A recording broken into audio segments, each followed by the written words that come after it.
Hello, I'm Dr. James Bogash, publisher of Modern Health Myths, and today we're going to kind of talk a little bit about an answer to COVID that no one really wants to hear. It's a long time coming and it goes against my inherent beliefs, but we really need to talk about it. It is without a doubt, unquestionably, an issue that chronic disease and obesity and diabetes and high blood pressure play an absolute role in how ugly COVID can be, both in diagnosis, hospitalizations, and deaths. And while the answer is very to these is not simple, it involves lifestyle, education, or lifestyle, exercise, environmental chemicals, diet, everything.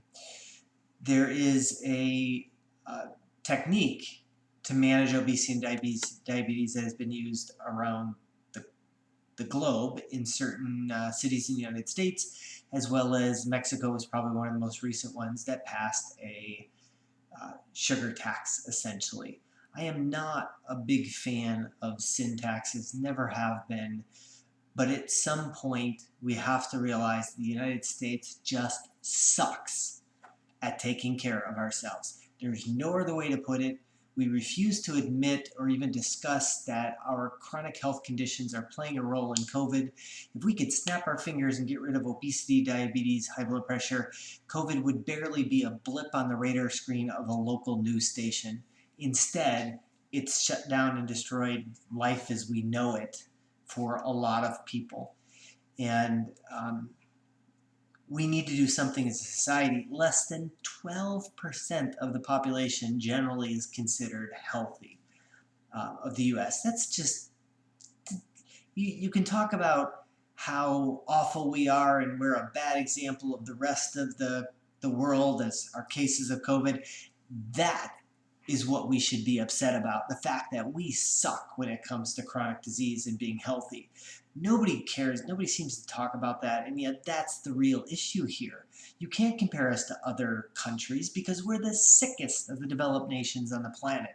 12% of us in the United States are considered healthy. Like, that's just despicable from a health standpoint. And so you could say, oh, we shouldn't send back the kids to school. The United States is awful. We've done a poor job of testing. The reality is we're just unhealthy. And so one of the ways that some certain countries and towns have managed that is through a sugar tax. As I mentioned, I don't like sin taxes, but there's a time and a place for it. And I think we're really getting to the point where we need to do something to manage this unhealthy behaviors that we have in the country.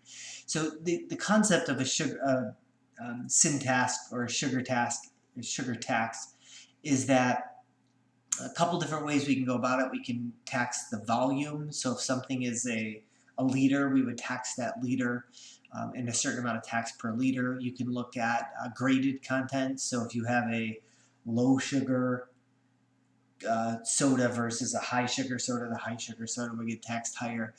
You can have a sugar content. So it goes by the amount of sugar within that particular product. So this particular study is kind of models what that would lead to as far as cost savings and health savings. From a tax standpoint alone, it can generate billions of dollars over the years. They estimate, and keep in mind these estimates are conservative, anywhere from $42 to $142 billion in tax revenue. Obviously, the idea is not to rely on these taxes because we would want to change behaviors. But they estimated that this could lead to 850,000 less cases of heart disease, 269 less cases of diabetes. Those are massive numbers, and ultimately the cost savings to the system by having less of those diseases would be upwards of $53 billion. Those are conservative estimates, but the idea ultimately is to change behaviors. We're not obviously whatever we're doing isn't working, and we need to look at other tools and things that we can use to start to manage this, because that's the real problem in this country, is that we are just unhealthy, period. And while sugar-sweetened beverages are not the only problem here, it's certainly an easy target to shoot for to start cutting back on some of the calories. I've had patients that are drinking, even 2 or 3 sodas a day. Like, you do the math on that, 160 calories per can times 3. My math is not really the strongest. 300, 400, but let's say 500 calories per day. That's 3,500 calories per week. It's 150,000 extra calories a year just from that sugar-sweetened beverage. We're drinking our calories with no nutritional value whatsoever.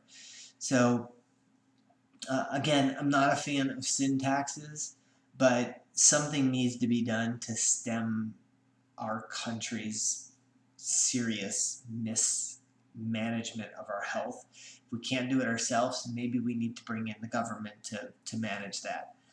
Again, that goes against every inkling of my being, but enough is enough. So as always, I welcome your comments, and I will post a link to this particular modeling study in the comments section. And make sure you like this video, share it with somebody who you think needs this message, and subscribe to the channel.